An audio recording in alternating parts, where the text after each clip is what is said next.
X. I just wanted to share something with you guys.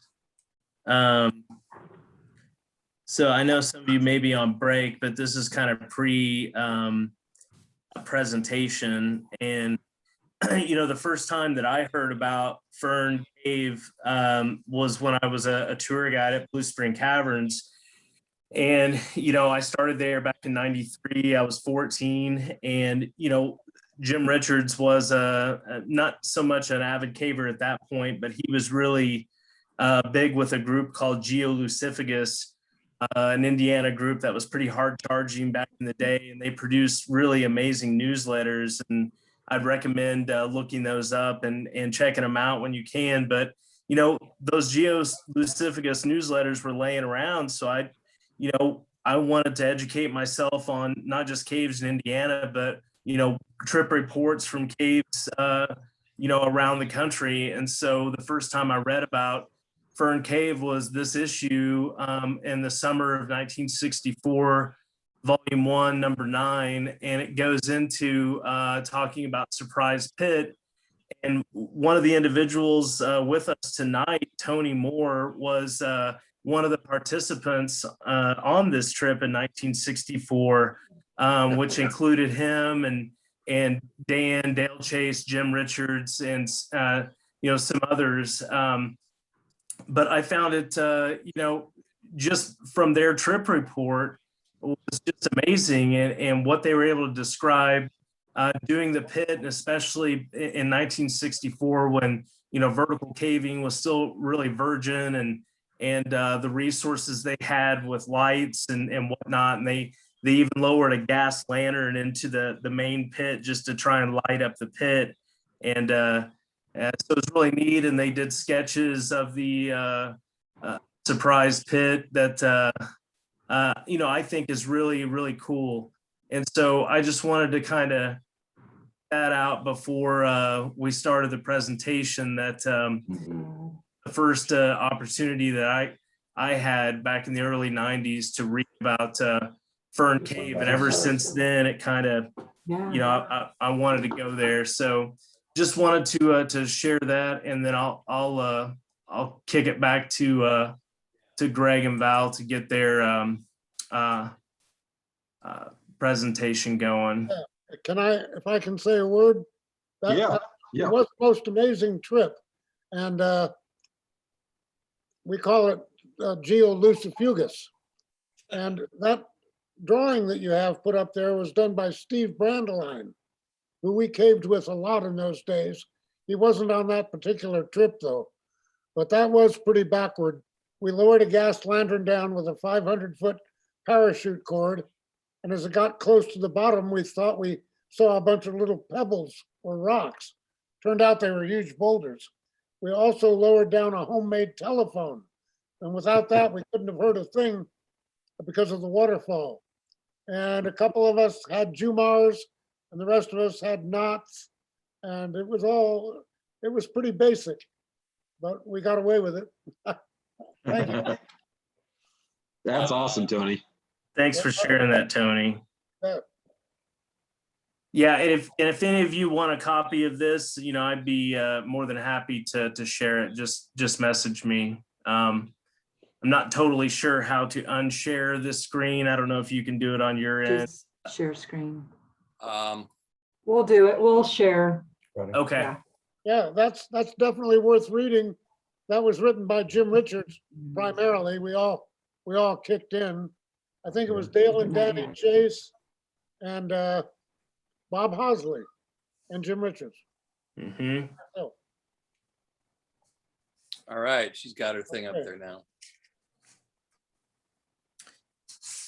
Okay. Well, we wanted to, and if everybody's ready, Val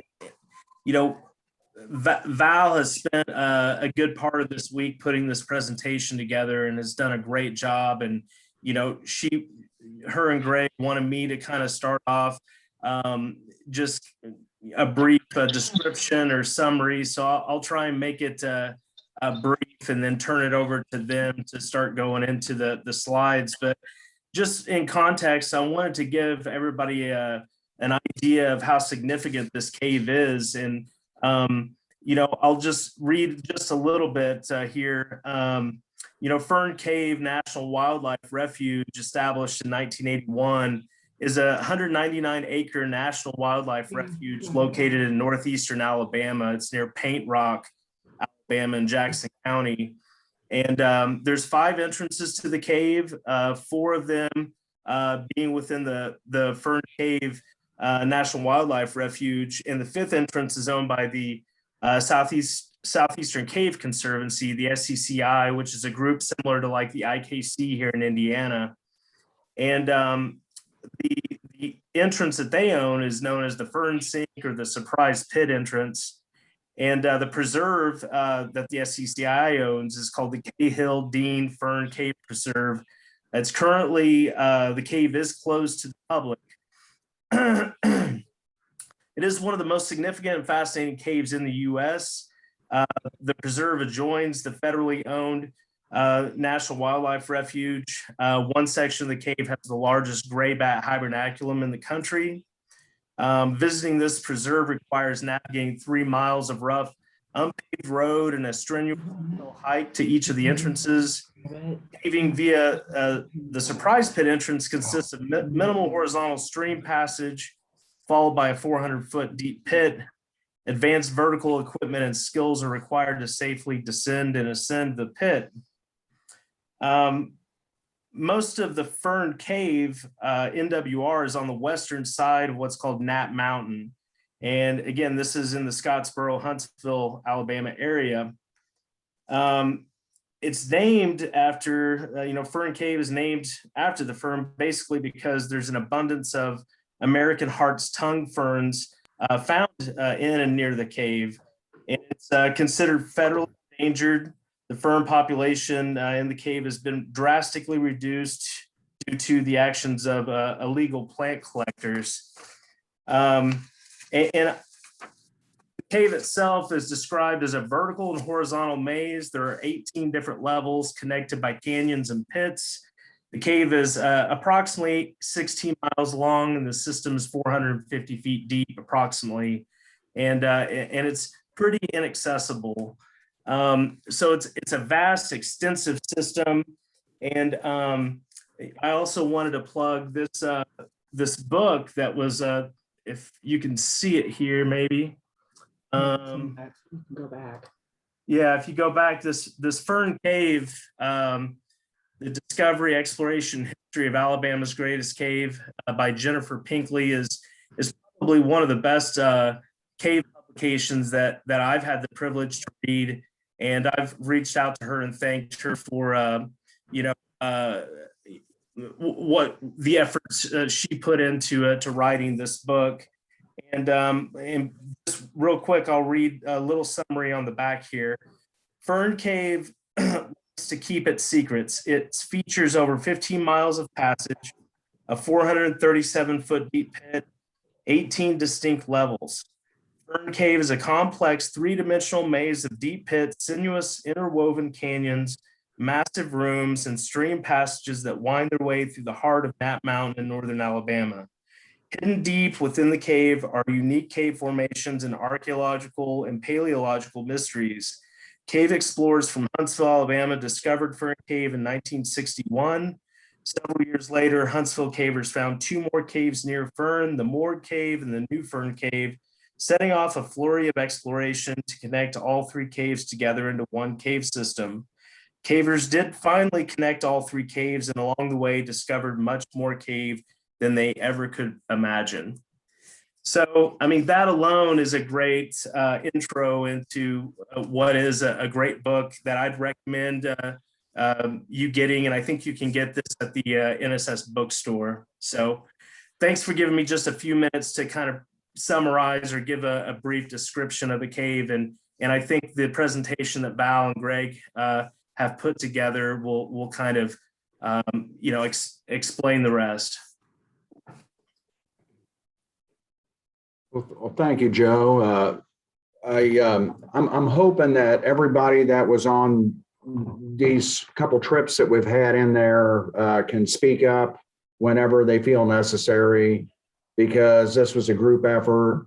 I really have no maps. I have no books, so I'm just kind of winging it off of my poor memory and some of the pictures that everybody had a part of taking and contributing. Yeah, I just want to once again thank Val for all her hard work that she put in on organizing this while we were in Fern Cave, and then for Joe for setting the groundwork for this to even happen, and Rand, Marion, Thomas, Tony, and of course we couldn't have not done this without Stephen Pitts, and he has been our liaison and super knowledgeable. I'm sure he's had over 500 trips into Fern, at least, and probably knows the cave better than anybody living right now. So we're very fortunate to have him take our hand and try to train us and show us the routes so we can start a great mapping adventure. Yeah. Yeah, So, you know, initially, when I had met Steve maybe 7 or 8 years ago. Elliot and Dave Stahl and several of us from Indiana took a trip, and you know, it was a classic weekend, and I wanted to kind of emulate the weekend that we had back then by, you know, not only seeing the SCCI part of Fern Cave with doing Surprise Pit, which going down there alone and doing that is really significant and it's amazing. And then, but you know, it's a 15, 16 mile cave system that's very complex. And Steve had, you know, was willing to lead our group through, and you know, ever since then, you know, kind of developed a relationship with Steve where, you know, we haven't really caved together, but, you know, I've communicated with him off and on, and just, you know, had reached out, you know, within the past year, just kind of mentioning, hey, you know, I'd love to bring a group down to visit Fern Cave, and you know, folks like Greg and especially Rand, you know, and Marion, you know, have really, you know, anytime that we have been together doing other project stuff, we always talk about, well, let's have a real fun, just, you know, no project related rec trip where we can just have fun. And when, you know, help set up a trip to Fern Cave, you know, when can you do that? And so each time we talk, you know, Fern Cave, when can we do this? And so, you know, I kept the communications going with Steve and said, hey, I've got a really good group of friends and really mentors. And, you know, I felt like, you know, the best thing that I could do is try and set up a trip for, you know, the people that I look up to and that I cave with and who are teaching me, you know, a lot of my skills that I have. What better way to try and coordinate a trip to take them to such an epic cave? And so that's kind of how that started. And so, so yeah, Steve was gracious to you know, have us come down and do kind of a similar trip that I had done 7 or 8 years before. And yeah, so just wanted to throw that out there. But go ahead, Greg. I'm sorry. No, you're fine, Joe. And I'm actually was hoping that you might want to narrate through this first section of surprise and all that, if you want. It's basically off, or anybody can pitch in, and everybody that was on this first and second trips has, you know, between 30 and 50 years of caving experience. So we had a pretty experienced group, and felt like, you know, we could handle about anything thrown at us. And so anyway, on the way back to Fern Cave, there's the Kennemer Preserve where Kennemer Cave is, and it's a camping spot which you need to go through the SCCI. And Joe, if you care to expound on that any, or? Sure. I mean, yeah, so you're basically entering this reserve and preserve, a couple of SCCI preserves. And, you know, so there's some logistics to even go see these caves. I mean, The SCCI is a great group that manages a lot of amazing properties and amazing caves, but you've got to be willing to show you're competent and also abide by their rules to visit their caves and their properties. And so we just somehow worked it out to where, yeah, we got a permit to visit Fern Cave, but we also were able to get a permit to camp at Kennemer Preserve, which is sort of on the route to Fern Cave. And so it ended up being an excellent place for us to camp. And so I think that it was like a Friday to Sunday type scenario where we met and shared a lot of great meals and great laughs. And Greg got one of his socks wet in the creek, so he's trying to dry them out, which was hilarious. Really kind of stunk up the place, so thanks, Greg. But no, I mean, these are my favorite people to cave with, because we all just share a lot of laughter. The stories that that we all share are just great, and the experiences. And so we were off to a wonderful experience. And one thing I might mention was, we're all sitting here at night. I think it was after the surprise pit, and directly behind Greg, I would say within 100 feet, the loudest, probably most alpha male coyote, could have been a wolf, I don't know. It made the loudest sound. We all just all you could hear was a cave cricket. It was pretty amazing. So I mean, just things like that that we experienced that weekend were pretty incredible. But yeah, Kennemer Preserve is a great spot to camp, and I hope to see the cave at some point too. Yeah, actually, Joe, I was heating up my dinner on a stick there before the next day. Anyway, so there we are, just kind of hanging out, relaxing in between the surprise trip. And we had the next day was the Johnston entrance, where Steve led us on a really nice trip. And it was my first experience in the Johnston entrance. And this was November 12th and 13th of 2021. So the weather was still pretty decent. And here's our group at the entrance to Surprise on that, I think it was Saturday, the 12th, and beautiful scenic entrance. The Johnston entrance, if you're facing this direction, is off to the left, and the morgue entrance is off to the right.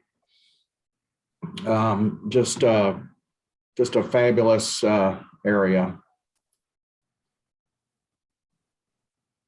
And Marion, Tony, anybody, Brand, Joe, please, and Thomas, feel free to interject anything you would like to say. Yeah, these are some of the pretties that Joe took when we were hiking up to Surprise Pit. It was a pretty hike. Yeah, I mean, you're going from the valley floor and you're gaining about 1,500 feet of elevation. And so there's a lot of flora and fauna to, it's just eye candy. You're constantly looking around and seeing things to photo. And where you park, there's a access road that has 3 or 4 gates with combinations and locks. So it's hard to get back there if you don't have the right connections with SCCI and the Fish and Wildlife. Pardon me? And a 4-wheel drive. Yeah, because the road could get pretty bad, but it follows the Paint Rock River very closely, which is a beautiful river, and that's where I think the spring resurgence flows into in high tide. But you could see Joe carrying the heavy rope and Rand's helping him out there. And just some of the members that were on that first trip into Surprise. Joe's picture, and now Surprise, the entrance is basically down to the left. Can they see that? Well, if you go over to the over there and hit that. This? Yeah. And then All right, There you yeah, go. I'm on Val's Oh, there you go. workstation here. So right down here is the way in to towards the pit. Yeah, kind of just wear a garbage bag and go through there to stay dry, and you could peel it off immediately, and you're in a small stream passage. So I can't even get down to that thing. Can I just click off of it? I'm sorry. All right. Jeez. Won't do that too much. All right. You're fine. Beautiful, beautiful entrance. So flowing water probably year round almost, except in the extremely dry weeks of the summer.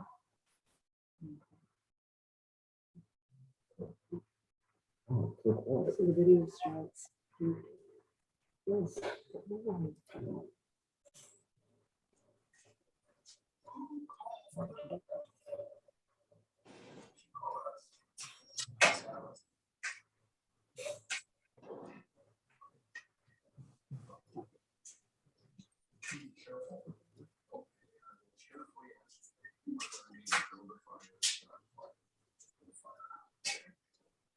So just more group shot, group pictures of the entrance.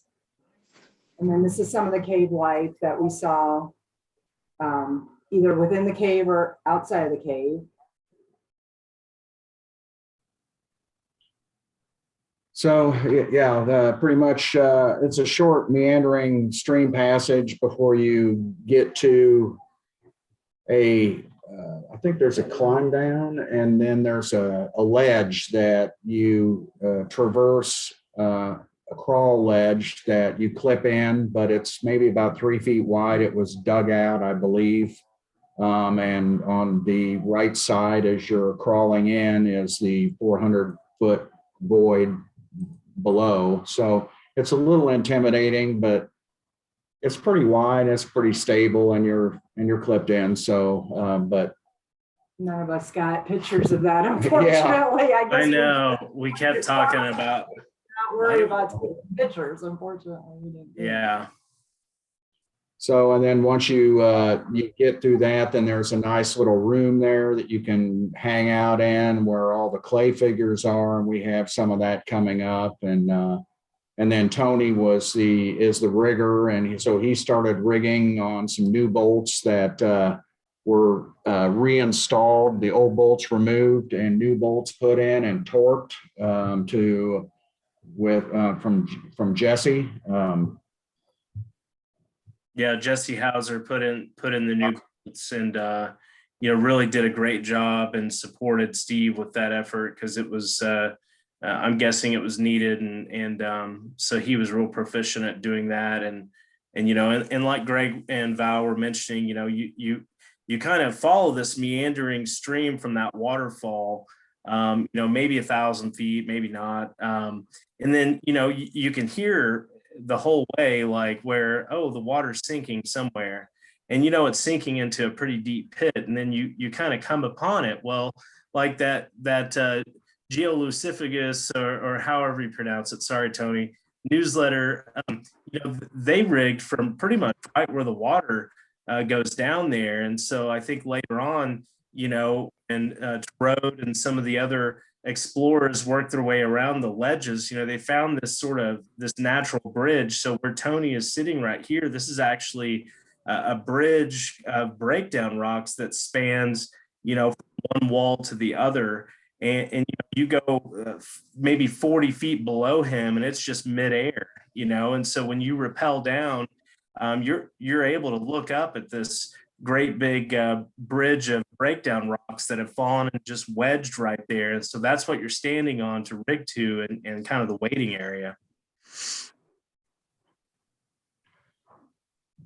So you can see there's Thomas in the foreground, and everybody else sitting around, and that's our backup off of the 4 bolts. It's backed off to a large piece of breakdown in a safe standing area near the Museum of Clay. And I think that Facebook group, Fern Cave Friends, are There's actual video of Jesse putting those bolts in. Yeah. That's a video. Oh, this video, click it Yeah. again. So this gives you an idea of just how vast this thing is.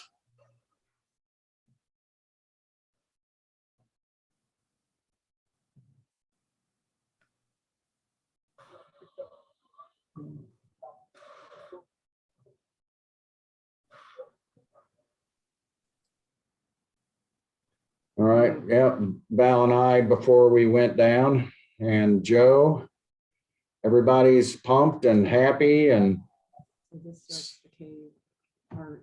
yeah, so this is maybe 10 slides, quite a bit of clay there, and some of it probably 30 to 40 years old. I don't know. I remember seeing it in around 1980, and it wasn't quite as extensive.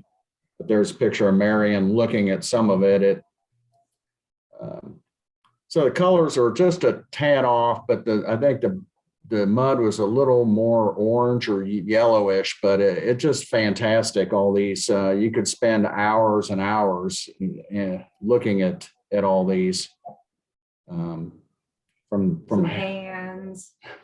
I mean, you look and you're like, oh, there's something else. Oh, there's something Yeah. else. It's like, what? I didn't see that. Hey-o. Hey, everybody saw that. Yeah. Like a mermaid, but there's no head.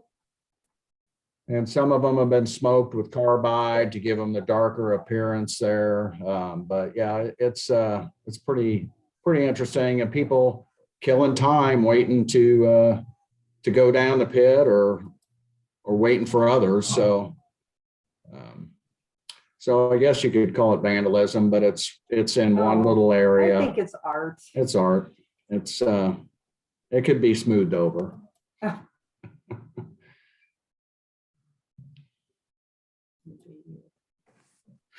It's just crazy. How good. Yeah, some of it is really unbelievable.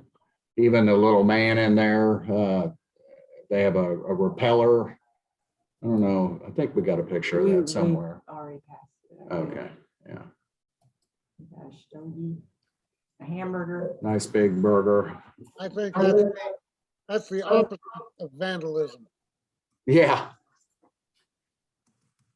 So here's some pictures of Rand going down. Let's see, believe Tony might have rigged and Yeah, went he down rigged. first, and then Rand might have gone down second there. Yeah. But there's like a little window to take pictures after you get over the lip. And Val and I at the top, and Thomas, and why I'm going down. So just really a big passage. You can hear the water. Yeah. And water was fairly substantial. You're not in the waterfall, but you're in a kind of a mist, kind of a whirlwind at the bottom, and it can get chilly. We packed like raincoats to sit in the bottom, and it made it much more enjoyable wading down there.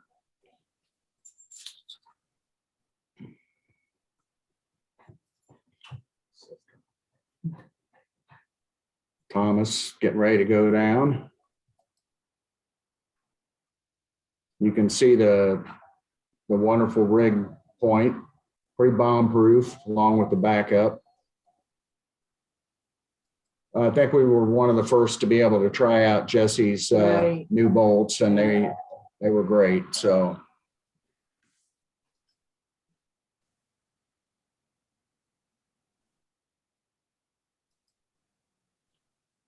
So these pictures here are pretty much stole from Cavers of Facebook, I believe we saw, or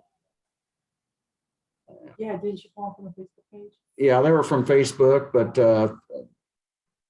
beautiful pictures because it was so foggy down there, which it does get when you have substantial water going down. And so these were probably taken in drier midsummer conditions by Chris Higgins and Ethan Reuter.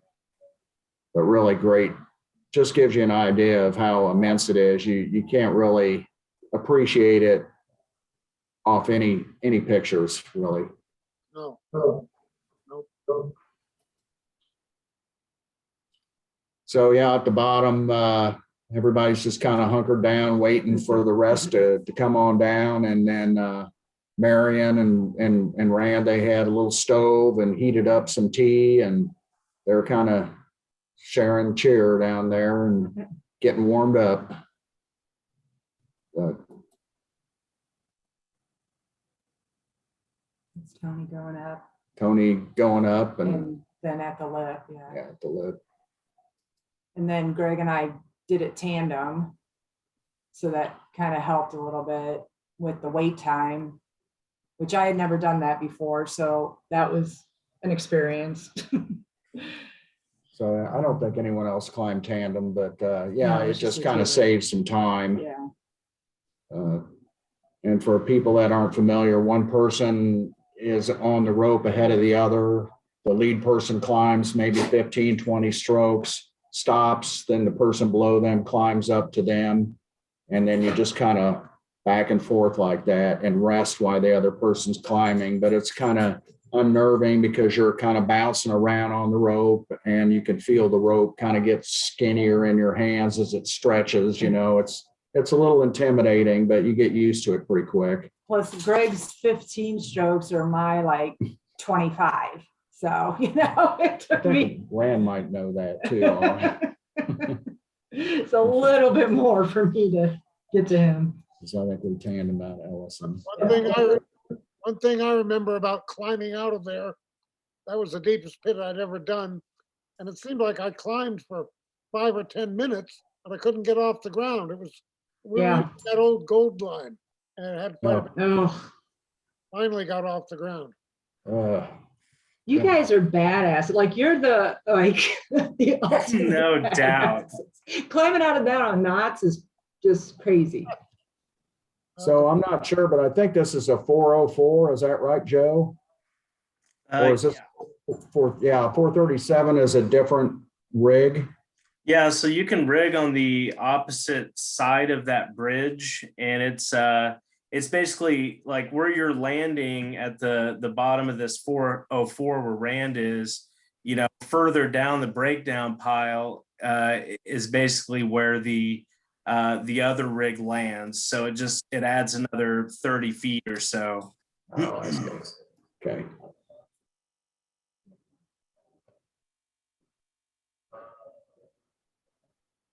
Yeah. A little choppy here, My sorry. internet's a little unstable. Shoot, here we go.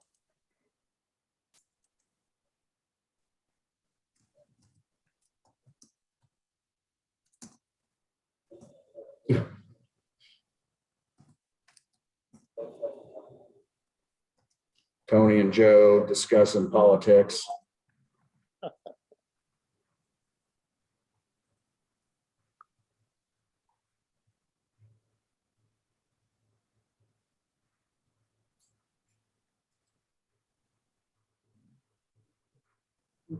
Yeah, me climbing up. With Val below me, I struggled a little bit trying to get unhooked. It's you got all that weight with somebody below you, and you're trying to get over the lip. We could have possibly put a little tail hanging down that could have helped supplement some weight issues. But anyway, it worked out fine.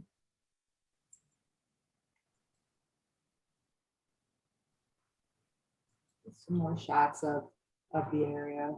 Yeah, no surveying. This was just enjoyment of going down a deep pit again, and a number of people hadn't done it. So we went back, and after we got out pretty decent time, and got back and back to the camp at Fern Cave and camp, and then the next morning we met Stephen Pitts and Eric Schoonover and at the parking area, and proceeded on to the same place we parked to go up to the Johnston or Fern surprise entrance. So those are the two new people that joined us, and there's Stephen on the left with Marion at the Johnston entrance. And this was discovered, I believe, after Surprise was found, that I think Jim Johnston and talked Road into walking around to the north and because I think they believed that the cave headed south towards the morgue, and they discovered this entrance here. And this thing gales the air. I mean, you could throw leaves in, it blows them 5 feet and 10 feet in the air there. It's really impressive.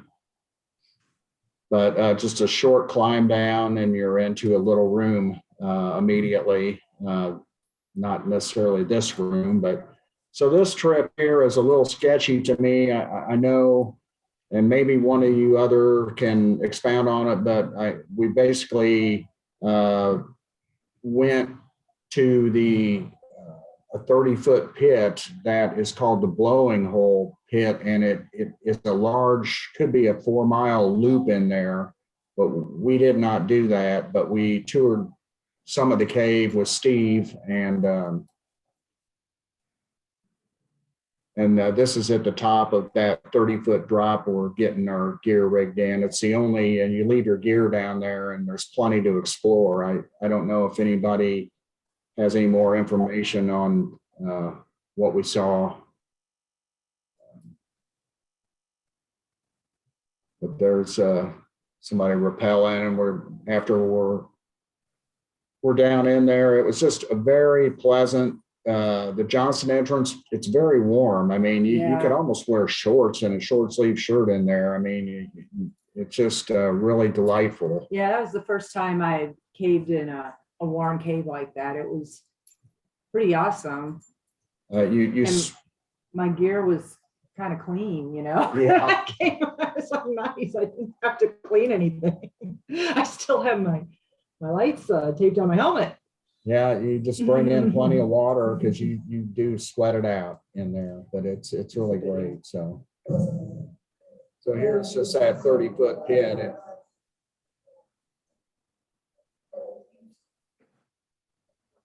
Nothing too glamorous, but Me and Mary and yakking at the bottom. Imagine that. Right on time.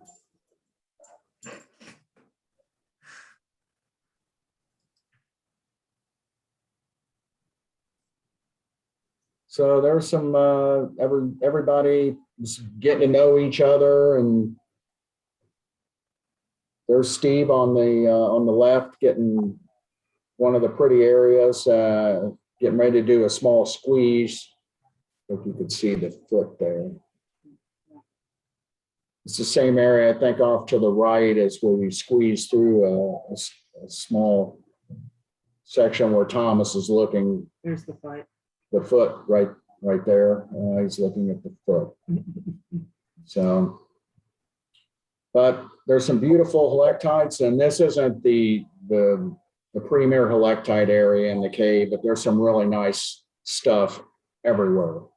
It's just an amazing cave because of the formations, all the cave biology in there. There's paleontology. It's just, there's stuff everywhere. Torch remains from the Indians. The floors are basically charcoal color. There's so many torch remains. It's just amazing. But just very delicate and beautiful everywhere.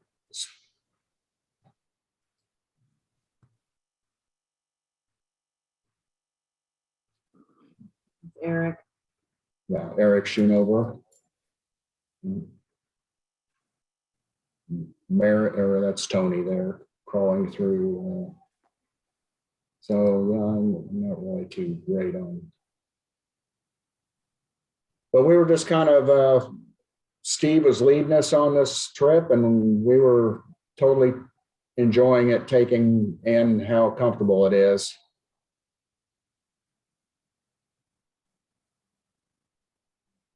A lot of great formations, gypsum, selenite. I don't know. Is that selenite, Marion, or do you know? Am I muted? No. I think it's more, yeah, gypsum.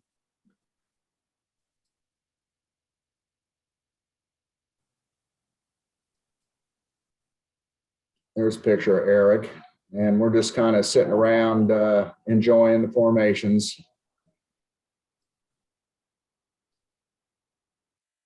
I don't know if the wind caused that to go that way or what, but it's pretty cool.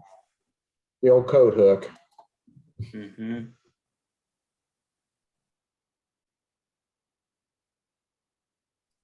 So we took a few breaks and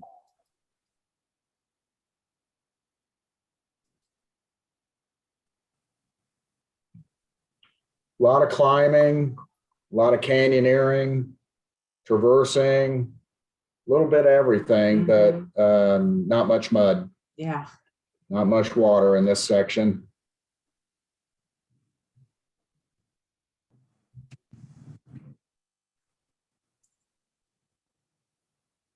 So kind of reminded me a little bit of through the mountain in Ellison's. It's dry and very gypsumy and just a real pleasure to be in.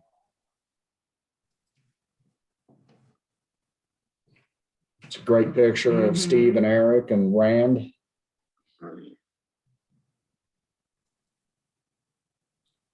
Kind of, Nice canyon shot of you, Joe. yeah, and just kind of an example of doing a lot of that. Some How far was that entrance from the waterfall entrance? that I'm not that. I think it was like within maybe an hour, maybe of the entrance was that pit, the blowing hole pit, 30-foot pit. Okay, thanks. And I believe Steve said it led to, you could do a 4-mile loop underground and then there was a number of shorter ways. So I'm really not very clear about that whole. Tony, did you mean how far is the surprise pit entrance from the Johnston entrance? That's what I meant, yeah. How far apart were the entrances? The entrances? Mm, I don't know. I mean, I think they're just a few thousand feet. yeah. Yeah, so we Mhm. missed that. We could have found it. Yeah, I think It's quite a little spot. so. That's kind of like a miniature chandelier from like Lechuguilla, the same type of thing, a gypsum chandelier kind of hanging down that we were admiring.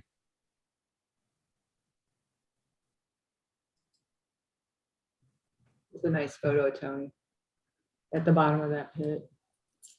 30-footer. So that kind of ended that trip.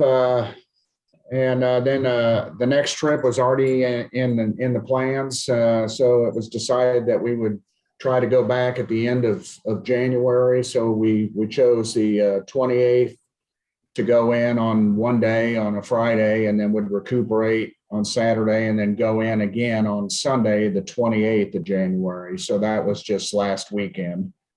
So the weather was really cold, and Marion and Rand went ahead and found some provisions. And so we all pitched in and we rented a place to stay on Lake Gunnersville, which is just south of Scottsboro and maybe 15 minutes from the first gate of the Jeep Trail to get to the cave system. So it was really nice because we could possibly get 10 or 15 people in there. There's 3 rooms with 2 beds in each room, and then there's a couch, and then there's plenty of floor space, and it just made it really nice to get all our cave gear cleaned and cooked. We could take showers, and it was really nice because it was in the 20s last weekend down there at night, and it was nice not to have to stoke the fire all day long and look for firewood. So that was really a good thing. And this was stolen off the Fern Cave fans Facebook page. And let's see here if I can do this right.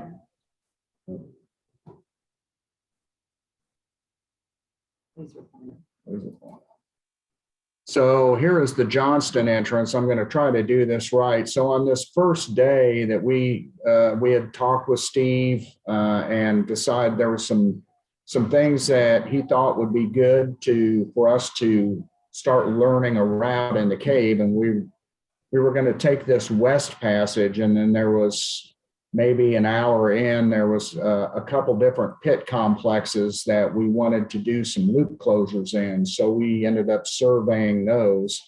So on the first day, we pretty much went in the Johnston entrance and followed this passage here. And I hope I got this right, but past the guano rooms here, and then we went down, I believe, one of these pits here. And then the next day, possibly over here, I don't know. I'm a little confused on this overland, but it just kind of shows you how extensive the cave is. And this doesn't really do justice compared to some of the map that I've seen, but it kind of shows you a good 3D. All right. Anyway, I just kind of threw that in there, another Pilford. And so, and now, okay. So the Johnston entrance is right here. This is the west passage that we went down. So all this black is off of Bill Rhodes' map, and that was done was done precisely with the Brunton, and it's a really pretty accurate plan view, but there was not really any vertical control in this as far as inclinations were taken. So that is why the cave is being remapped to include the vertical, and it'll make it a lot better. So so we proceeded down here about 100 stations down this west passage. Now the very first weekend we were there, when we went in the Johnston entrance, we went off to the right, down and off to the left in the breakdown, and that's where that glowing hole is somewhere, and that's where I'm confused at as far as telling you where we went. But the next 2 days trips that we went on, we followed this west passage, and we learned that, tried to learn that, so which we. So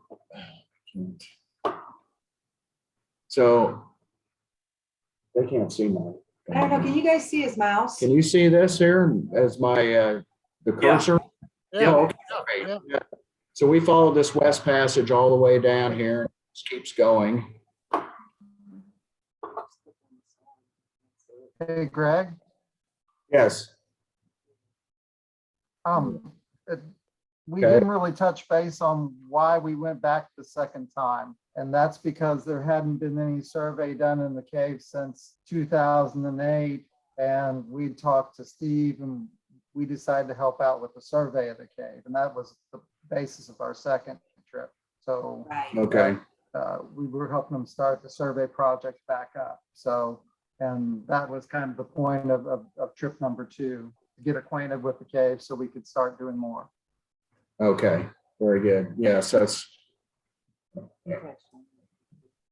So as we head down this west passage, then we popped into these guano rooms, and they're in, I think maybe later in the winter months, it's filled with bats, or I'm not exactly sure when the bats are in there.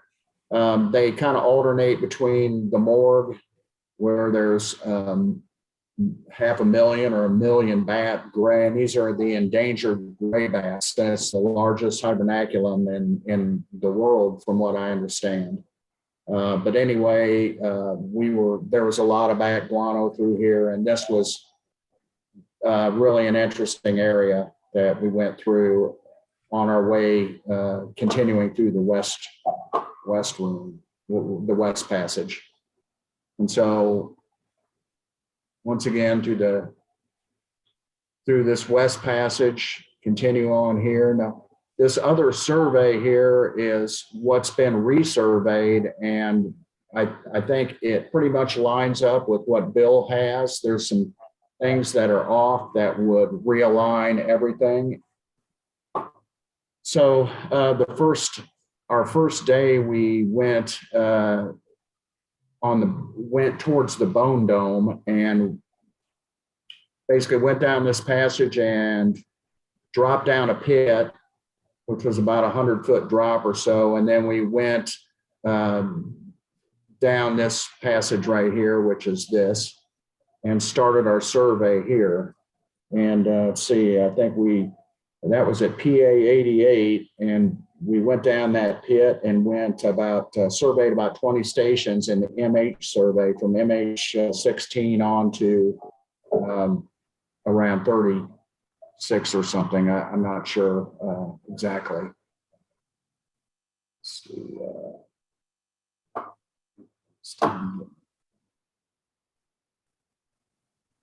so it kind of shows you that's where we started our survey on the 28th. And I have some more slides. And Marion, thank you, took these pictures of her patched together map that she got and added some highlighting later on that. And then this was our second day. I won't go into that right now because I think I have the same slide later on. So, but a plan view of the Bone Dome area where we started our survey here, and all this is the plan view in yellow, and we surveyed all the way around and got into an area that is actually below the Bone Dome. And the Bone Dome was, I think Donna Cobb and a number of others, Steve was there and had discovered, they discovered a lot of things there, giant short-faced bear, armadillo remains. They found a 2,600-year-old human mandible in there that I think Steve might have found. So they did some archaeological paleontology work in there, and hopefully, and then this was our second day's trip, which I'll get to in a few minutes. And then, so here's the vertical where we went right here at PA 88 and basically did this 100+ foot drop, 100-foot drop roughly, and then went a short distance and we picked up the survey at MH 16 and surveyed the rest. So I'm just kind of showing you before the slides start so you can understand where we might have been at. And so here is our first day's trip, and Steve met up, and we were at the parking area where you cannot drive any further. And this is where you hike up to go to Surprise or the morgue or any of these entrances. And we got the map out and we're talking about a plan of action.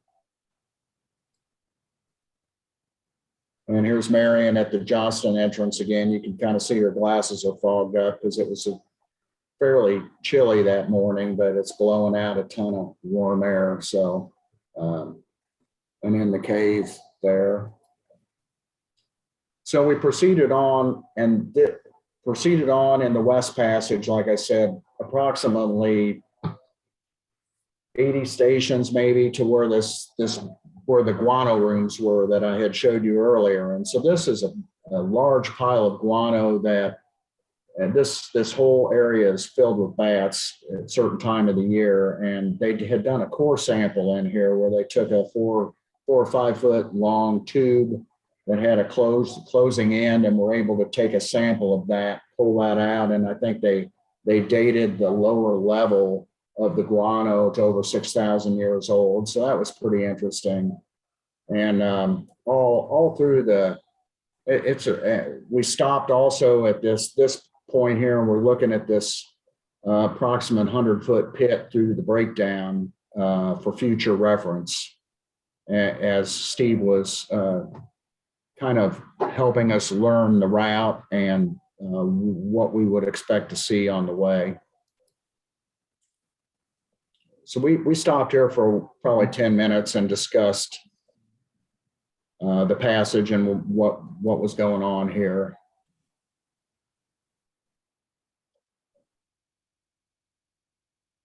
It's a great photo, Thomas. That's a really good picture. Yeah. Marion, can you explain what this is here exactly? I know it's PB 75, but what are we looking at? Is this the pit that we started our survey at, or? No, not the picture on the left. That was just one of the leads that we passed by. So Okay. that one, and I just kind of wrote that on there. So it's just a lead I'd written down that he told us about. Okay. The one on the right may have been what we did the second day, I think, maybe. Okay, I think they were in order here, so I'm not sure, but I think that's the passage from that very first day. But anyway, through the whole cave, I mean, this whole west passage. We went all. Hello? I think we ended up looking at that pit and then discussing whether we should put bolts there or not. And so he had taken us there to show us, but we didn't end up doing that one on the Friday. You know, we just talked about the bolting that we would probably need or may need, which we didn't end up using at all, using actual rig. So, okay, go ahead. Okay, well, thank you. A lot of it, you know, it went really fast, and there's a lot to learn. And but one really interesting is these reed torch marks on the wall where they would actually take their reeds, and when they accumulated some ash after burning a while, the Native Americans, and they just like ram them into the wall and knock the ashes off. And so there's ashes all over this west passage, and tamp marks like this on the wall everywhere. And it's just so cool to know that you're walking in ancestors' footprints from thousands of years ago all through this cave. It's just really a special feeling. And so we proceeded on. We're getting pretty close to where we went down the pit here at PA 88. Right here, you kind of go under this ledge, and Steve went ahead and rigged the pit. And it's a meandering passage, and there's all kinds of levels, so you can stay high, you can go lower, and some is more work than others. So, but anyway, it's just a really beautiful formation area around there, and some helictites.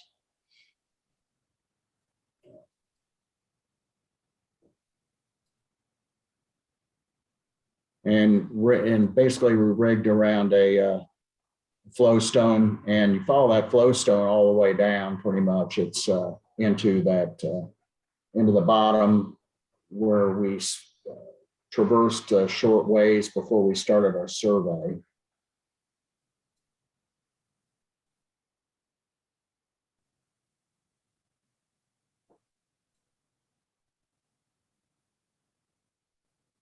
But it's very, very nice at the bottom when you get down there, and it's pretty much walking passage. And I believe we went through some canyon like on the right there. And then when we got to this place called, I think it was the Round Room or something we were calling it, but it's a sandy round room. And then there's some passages heading off. There's a blowing lead there near, I think that's Rand, I'm not sure. And off to the left behind where I'm sitting is a crawlway that continues, and we continued on that and we're surveying through this right now. And so I was kind of dead weight on this. We didn't have we only had one survey team, so I went ahead and I was pushing, trying to find, any little way to go and any leads and taking pictures. So it was really fun for me. Marion surveying. And just some of the formations on the ceiling going back towards this area.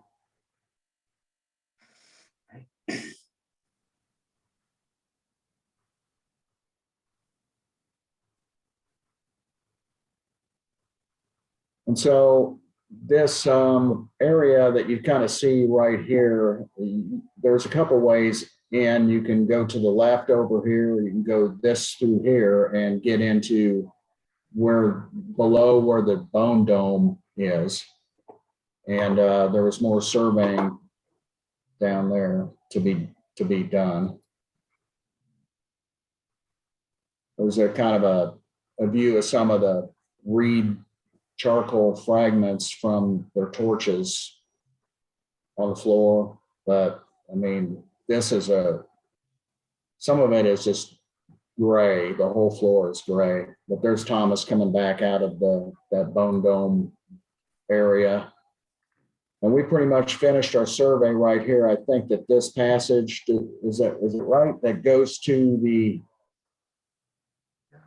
an overlook. This, let me interject here. So this was really an important connection to the bottom of the bone dome. So all these, there's so many different loops in Fern.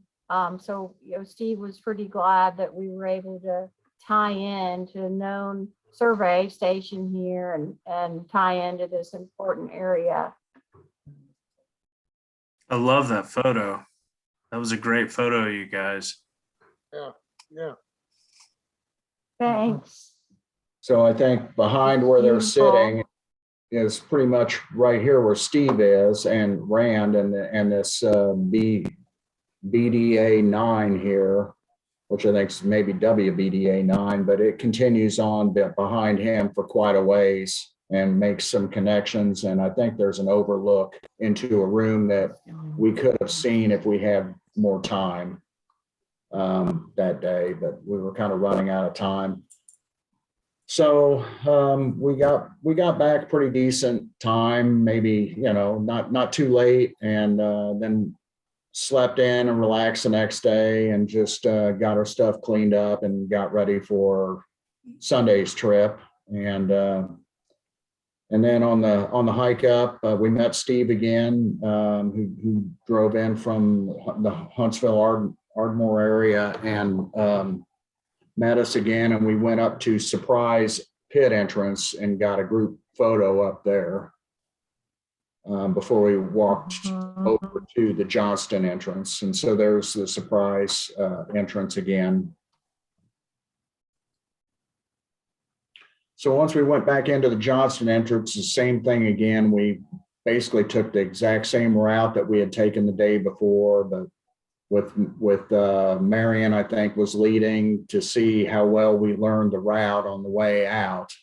And there's a number of places to get turned around if you aren't careful. But this here was and we passed this the first day, but no one took any pictures. This is all collection from cave rats, different flagging tapes.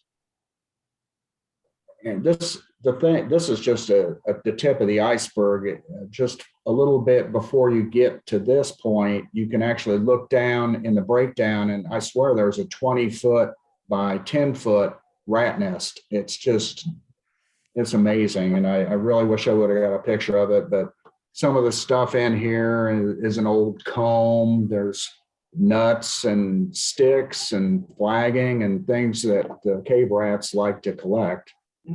But one of them peeped their head out when we were in there and decided they didn't want any part of us. So How far from the entrance is that?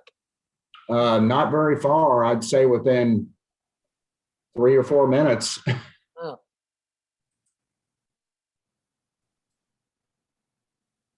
So yeah, so once again, we followed that west passage all the way to around PA 100.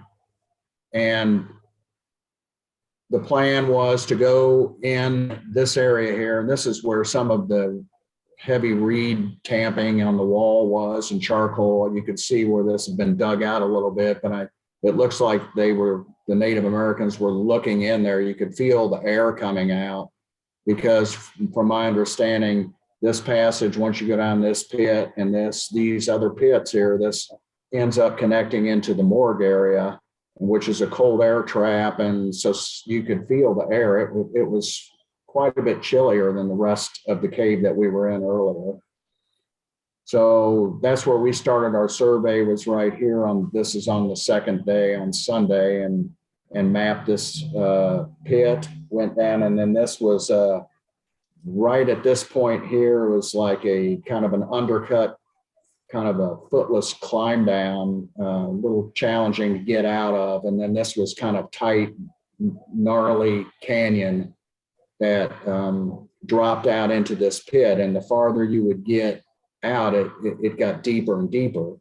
So we rigged this right in here. And so I ended up doing the rigging this day because I wasn't surveying again because of the one team.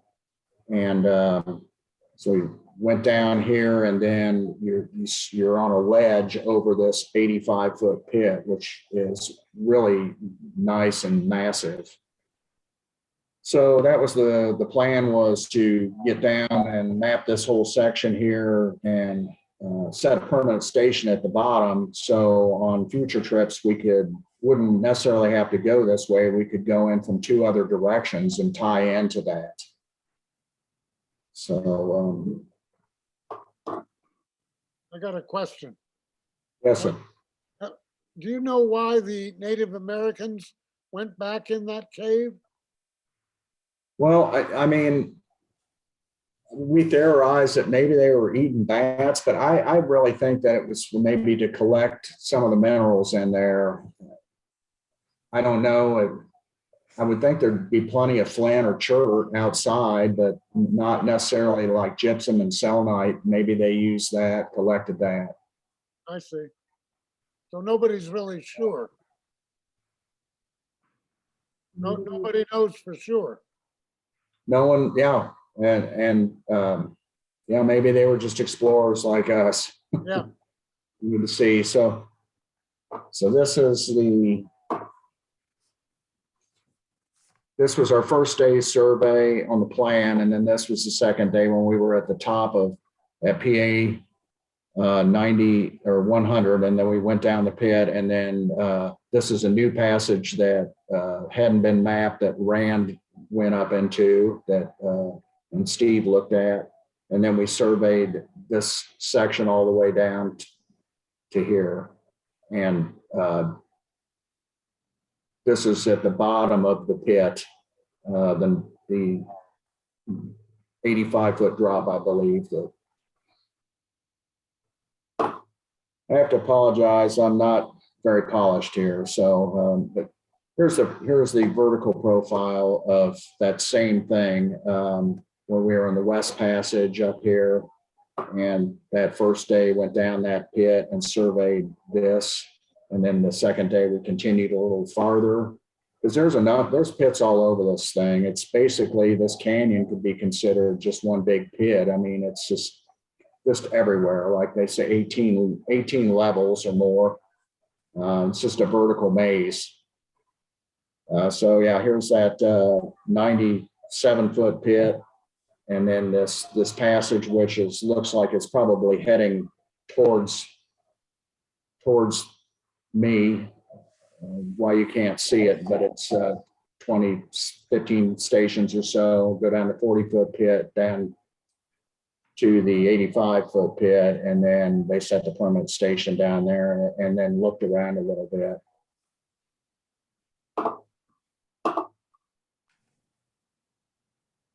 So yeah, here's at the top, getting the rope ready to go down the first pit.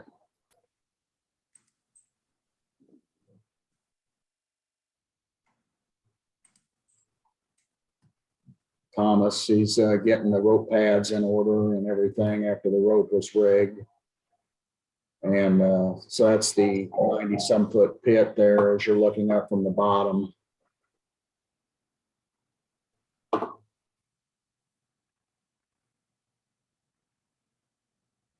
And that room there, this is the alcove right here that they surveyed that was not really explored very well. And then as you follow the rope down, we were able to, this slide, the rope pretty much continues. And this is that little footholdless undercut thing that goes down about 10 feet and then leads into that canyon passage. So we were using this rope as an aid to climb out of this when we surveyed. Did you guys have your gear on or like? No, we took our gear off through here because it was pretty I snarly. mean, it looks really tight, but it's just. Well, it gets a little tighter and, but so we're at the bottom of this and Steve and I and everybody else and looking around the floor and there's all kinds of interesting things. I mean, there's bones, there's odd formations, there's a little bit of everything. You just have to open your eyes and look around and really interesting though. Looking back up the pit. Okay.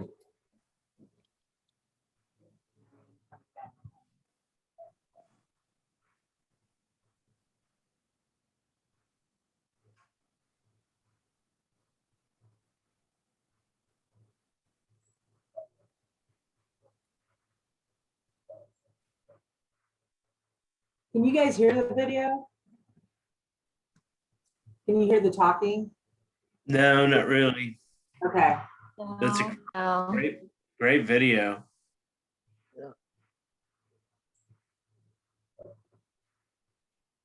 So that's at that bottom there. It was fun. And so like in the floor, this is some of the stuff you'd see. It looks like eroded away speleothems or something. And Steve said, you know, really, you could pull a piece of mud up and that's all over the floor. A lot of it's covered in mud and bone. And this is also very close to the bone dome. And so there's bones in there from a lot of bats and other things. We did see a lot of bat fatalities in there that were, who knows how old, but they were possibly from white nose. I don't know or what it was, but very interesting.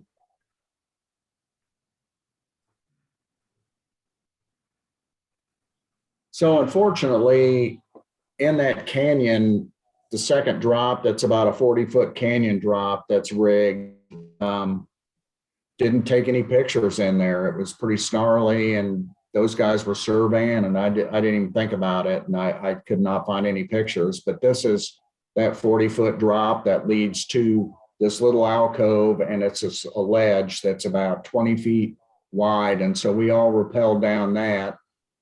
We found the one bolt that was set in 1991 and then I checked that well and put my weight on it. And then we used the natural rig above on the 40-foot pit and tightened that rope down and used that as our backup. And then, and so that kind of shows it going down over the edge there of the 85-foot pit. So I'm rigging it in there, and then Rand and Marianne are sitting there talking, and we're continuing on with the survey through here.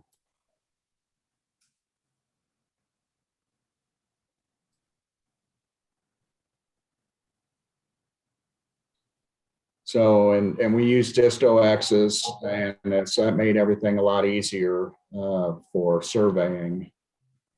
And it was basically Rand and Thomas were operating the instruments and Marion was sketching and I was rigging. And photoing. So Rand went down this drop first, followed by Thomas, and they went ahead and surveyed this pit, and then they set up a permanent station in the bottom, and there's Thomas's photo looking up. Marion and myself stayed on the ledge to save time since we were just going to set a permanent station there and then head out. It was getting pretty late at that point, and we thought, we think we got out around 1 o'clock or so in the morning. But there's Rand at the bottom shooting up with the laser, I think, or being a target, one of the two. And at the bottom here, there's one of the old road marks there on survey number 6. But there's passage going in both directions that is not really obvious. One is a crawlway, I believe, and another might be a climb up, but they improve in passage size and after a short distance, but that wasn't explored at this point. So hopefully now we have a permanent station in the bottom here. We'll be able to access that through the morgue or the other passage to tie in. But at the bottom of the pit, they found this pretty formation down there. That's perfect.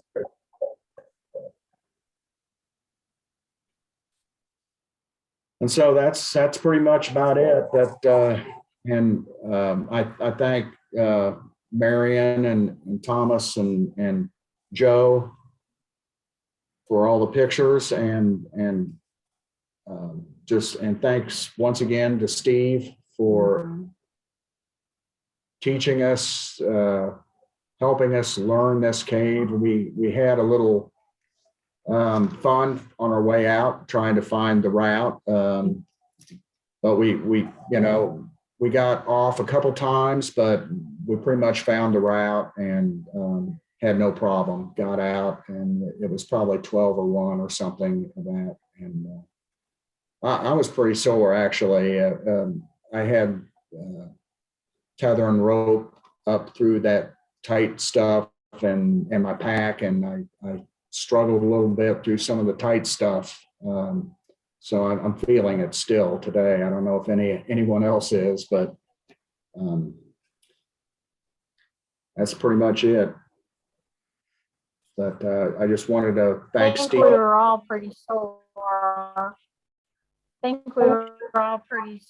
And we didn't get the worst of it because Greg actually helped us come out of that pit and offered to grab our packs because it was so hard when he did it.